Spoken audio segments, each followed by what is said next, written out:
you've never been on the show.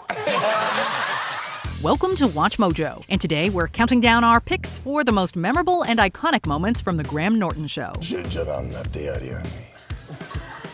And for the gentleman? Number 20, Paul Rudd's Basic Instinct. Paul Rudd, in the Ant-Man movie, you went to extraordinary lengths to amuse yourself. Turns out there was a lot more sexual tension on the set of Ant-Man than we thought. While promoting Captain America Civil War, Paul Rudd went into some background detail about his time during his solo flick as Marvel's tiniest hero. Apparently, during one of Michael Douglas's monologues, Paul Rudd thought it would be a genius idea if he reenacted the famous scene from Basic Instinct by pretending to expose himself. I unzipped my jeans and, Unfurled. Yeah. As it turns out, he's no Sharon Stone, and after some fumbling, he ended up getting called out by Michael Douglas as a pervert. Ouch. And in that moment, I thought, this didn't play out as I had anticipated. Number 19, Pickup Lines. Before the online companies of dating and all that sort of thing, you actually had to go into an office. This has got to be one of the best couch lineups the show's ever had. Bryan Cranston, Eddie Redmayne, and Benedict Cumberbatch together turned out to be comedy gold. And nowhere more so than when it was revealed that the Breaking Bad star had once worked as a director for old-school dating videos. This, of course, led the three of them to try and recreate them. Hi, I'm Brian. I'm 60, and if you like threesomes, just remember, I like Malcolm in the Middle. As such, we are welcomed to the surreal yet oh-so-funny scenario of Heisenberg, Newt Scamander, and Dr. Strange delivering some incredibly cheesy yet oddly effective pickup lines. Is it hot in here? If you're feeling a bit strange, the doctor will see you now. Number 18, Hulk Burn. If you thought the giant green rage monster was destructive when he went on a rampage, just wait until you hear some of Mark Ruffalo's epic disses. Along with two of his Avengers co-stars, they're joined on the couch by English comedian Josh Widdicombe, who at one point is asked about his greatest fear. I have a phobia of being chased around with poop on a stick. Now, despite undoubtedly having to face hecklers in his life, Josh, as well as everyone else, is totally unprepared for Mark Ruffalo's interjection, where he insinuates that the young Brit was probably terrified of girls over 12. Well, I was gonna go with flying, but I think I'll go with, Girls over 12? The Hulk truly is a savage. Well played. Number 17, Greg Davies breaks Ryan Gosling. You were very hungover. Oh. Yeah. You'd think that by having to share the spotlight with heavyweights like Jodie Foster, Russell Crowe, and Ryan Gosling, British comedian Greg Davies would feel slightly overshadowed. Well, not after this. Recalling a time when he used to be a teacher, Davies tells the story about the day he came into school hungover, suffered a horrific bowel movement, and realized he was wearing his mother's underwear by mistake. Oh, God, no. Oh, I remember going, oh, you loser. This is such a low point. To make matters worse, while he was having this crisis, he forgot that he was hooked up to a microphone directly linked to a student that was hard of hearing. We're not sure what's funnier, the story itself or Ryan Gosling's face as he fails to remain composed.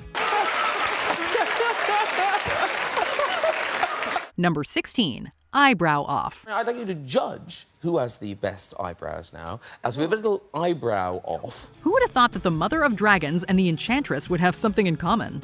As it happens, both Amelia Clarke and Cara Delevingne are quite talented when it comes to showing off their eyebrows, which they put to the test as they proceeded to move them to music in ways that few of us can probably pull off. Granted, we're not sure that's going to help Khaleesi take back Westeros or stop Suicide Squad from being a terrible film, but it's damn entertaining to watch. Do you want to win? Yeah. Okay, yeah, she's the best. Then.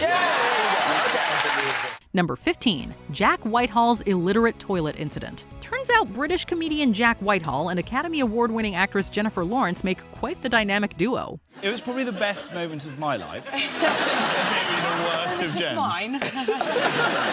Their story involving Harrison Ford was a gem, but by far the funniest moment came from when Jack Whitehall explained a rather unfortunate incident when he was in a restaurant in Spain. This story. I knew you'd want this.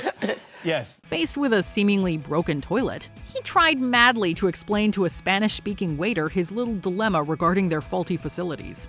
As if the language barrier wasn't bad enough, the fact that Jack had to drag the waiter to said toilet only for it to suddenly work makes the whole tale as awkward as it is hilarious.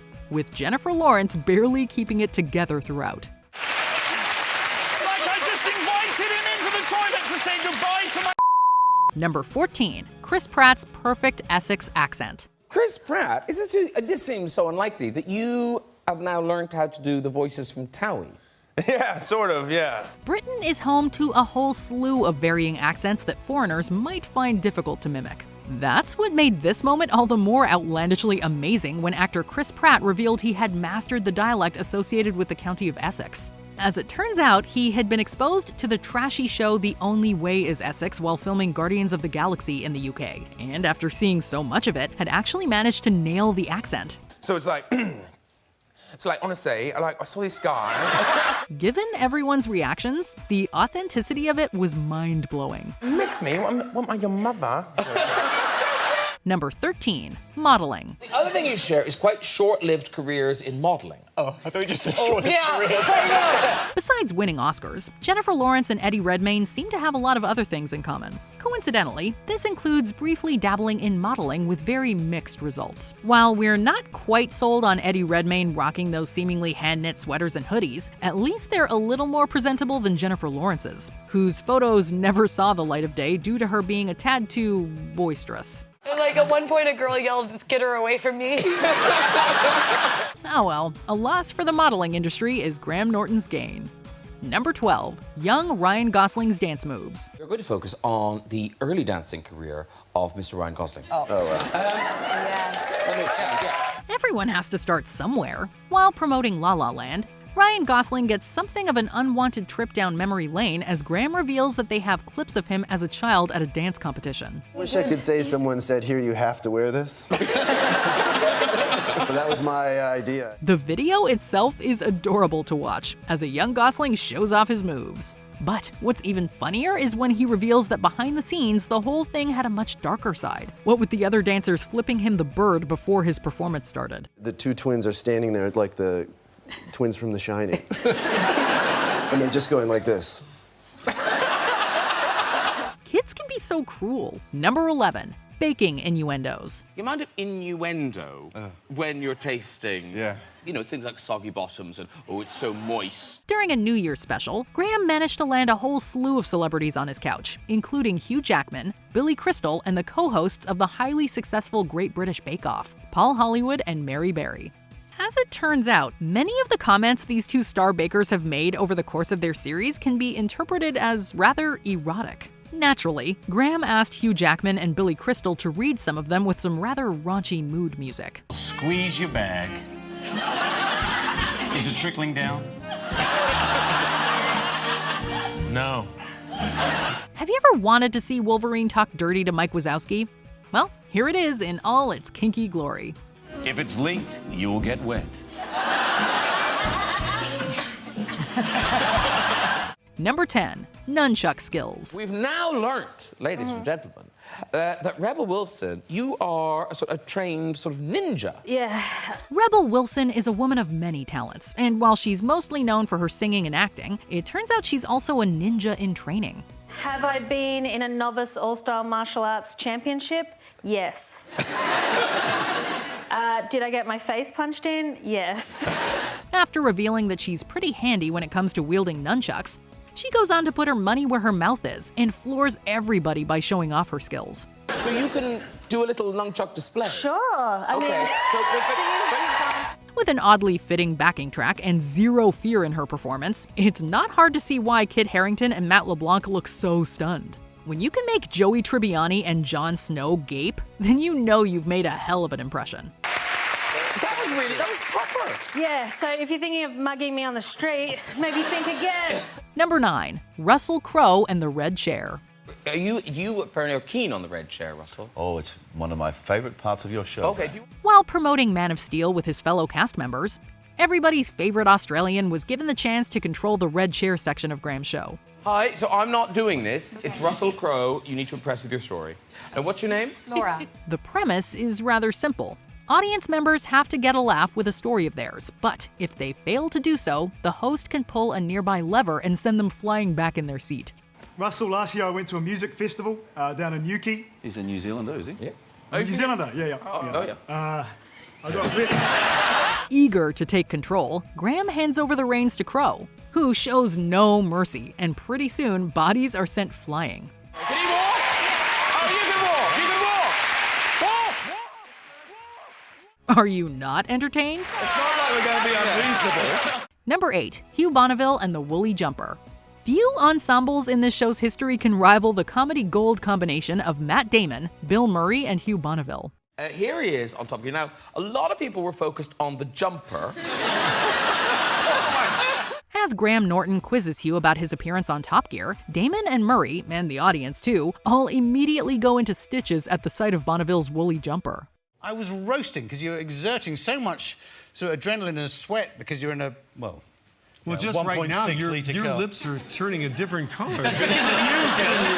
Apparently, it can get quite chilly in the Top Gear studio, but that still doesn't explain why he'd be wearing lipstick. My favorite woolly jumper, my lippy. My lippy? Lippy? What does that mean in American? I don't know. This whole episode was a riot, but Bill Murray grilling Bonneville about his lippy and the woolly jumper was an all-time moment. Even Matt Damon gets in a couple of digs. So good, that film. Thank it's you. Just brilliant. Thank you. I think the key to my performance was I borrowed Hugh's lippy. Number 7. Pine Nuts versus Cumberbitches. Chris, your fans have a name. They're called... The Pine Nuts, yes. The Pine Nuts. I know them well. Oh, a few Pine Nuts. Yes. And Benedict, what are your fans called? The Cumber Collective. No, they're not. We all know fans can go a little overboard sometimes, but you'd be hard-pressed to find more devoted followers than those of Chris Pine and Benedict Cumberbatch. So, if you've travelled to see the guys tonight, put your hands up. Put your hands up. Oh, quite a few. While promoting Star Trek Into Darkness, 2 of Hollywood's biggest heartthrobs were asked about their fan bases. And not only did their hilarious nicknames come to light, it was also revealed that many fans were willing to travel great distances just to see the actors. Hi, I'm from Germany. Really? And did you come from Germany? I took a 20-hour bus to London. Wow. Turns out there were more Cumberbitches in the audience, but when you have a pine nut who took a direct flight from Japan just to get a glimpse of Captain Kirk, that shows a special kind of commitment. Japan, and you're here for Cumberbitch or Pine Nut? Pine. It's a Pine Nut! Pine Nut! We have a Pine Nut! You have to now. You have to. Oh my God!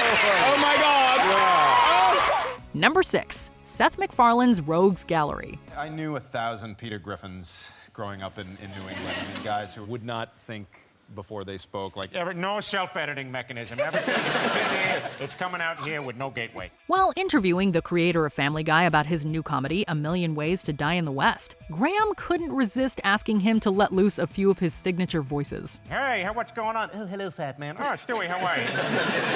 Not only do we get some classic lines from the Griffins, such as Brian and Stewie's universally loved Cool Whip routine. Yeah, so Brian, would you like some Cool Whip? but why are you saying it like that? What am I saying? I'm saying Cool Whip. We also get Seth's impression of the famous Taken speech, with the part of Liam Neeson played by Kermit the Frog. If you don't let the girl go, I will track you down. I will find you. And I will kill you. He would reprise this yet again after some further prodding in another appearance, where Macfarlane gave us the treat of hearing some of Cyndi Lauper's greatest hits, sung by Peter and Stewie Griffin. How's that for karaoke? If you're lost, you can look and you will find me. Time after time. Number 5. Rejected on national television. Hello, who's there? Hello, sir. Hello. What's your name? Thomas. While the Red Chair stories can be hit and miss, they always end on a laugh because they're either genuinely funny or contestants are sent flying back in the chair. But none has ever been quite like this. So I asked a girl out a couple of weeks ago and she said yes. Which was great because she's quite hot and I really enjoyed it. Turns out the gentleman's story involves a member of the audience who initially rejected his proposal for a date because it clashed with the show. And so he decided to go on live TV and ask her again. Can I just say, Thomas, you're very keen because she has given you no indication that she is. It may seem like a rather sweet gesture until it all comes apart when she rejects him again. Are we going to flip Thomas? Or are we going to let Thomas walk? Kylie, please, will you lever him off the red chair? Oh, no! Superstars Kylie Minogue and Simon Pegg couldn't help but react to it all. Oh, he's going to be having nightmares the rest of his life. Oh, really? In short, can you lever him off? Oh! Number 4. Emma Stone and the Spice Girls. What is the hold that the Spice Girls have over you? Is this real? When Emma Stone's manic obsession with the 90s pop group came to light during the press tour of The Amazing Spider-Man 2, it almost overshadowed everything else about the film. I've been talking more about the Spice Girls on this press tour than I have about the movie. You wept in Australia. I know, I wept. After sharing a fairly friendly story about how she became entranced by the Spice Girls as a child, Graham slowly begins to suggest that the Spice Girls are actually assembled backstage, to which Gwen Stacy nearly has a breakdown. Wait, hold on. I have to mentally prepare myself. The tension builds and builds, only to reveal that they're not there at all, leaving a very let down Emma Stone and the rest of the guests laughing their heads off. So, they're not here.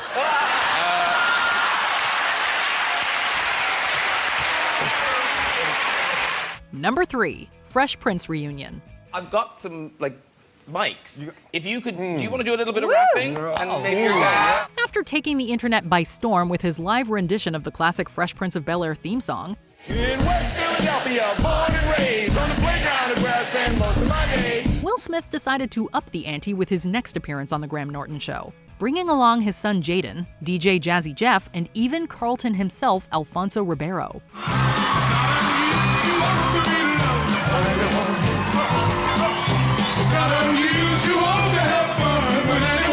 Not only do we get the Carlton dance in all its glory, but the whole cast goes on to perform Apache by the Sugar Hill Gang.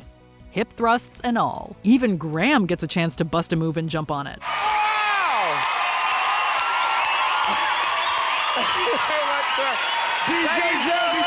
Number 2. The Fly. Oh my God, that's the biggest fly I've ever seen. Turns out when surprises occur on The Graham Norton Show, things don't get deterred, things get hysterical. If it landed here, what you do is you go, oh, get it over here. Because you put it there and you go. When a fly invades the couch, the combined might of Chris O'Dowd, Kristen Wiig, and Steve Carell tries to kill it, but it manages to escape. Until a very unfortunate Chris O'Dowd accidentally chews it after it lands in his glass. Did you just drink the fly? Is it alive in your mouth?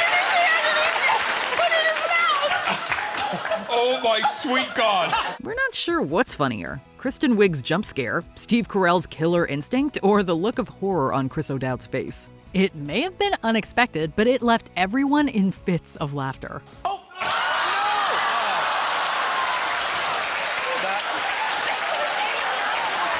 Before we continue, be sure to subscribe to our channel and ring the bell to get notified about our latest videos. You have the option to be notified for occasional videos or all of them. If you're on your phone, make sure you go into your settings and switch on notifications. Number 1. Miriam Margolyes. I honestly don't think I've ever been more uncomfortable in my life. Despite the fact that she appears prim and proper and is a veteran actor, this chat show favorite certainly has a naughty streak in her. Every time she's been on the show, Miriam Margolyes comes armed with a story or memory that's so out of left field and crass that you and everybody on the couch are left in shock. He climbed up and I said, "What are you doing?" He said, "Making it rain." Whether it's lending a hand to a soldier out of a sense of duty or recollecting the time she witnessed Laurence Olivier, whenever the OBE shows up, you can bet she is bringing a whole lot of laughs with her. I remember so distinctly that I started to in my knickers. Which of these moments brings a smile to your face? Let us know in the comments. We're trapped in England in these classes, and I really want to talk like that, you know? Did you enjoy this video? Check out these other clips from WatchMojo, and be sure to subscribe and ring the bell to be notified about our latest videos.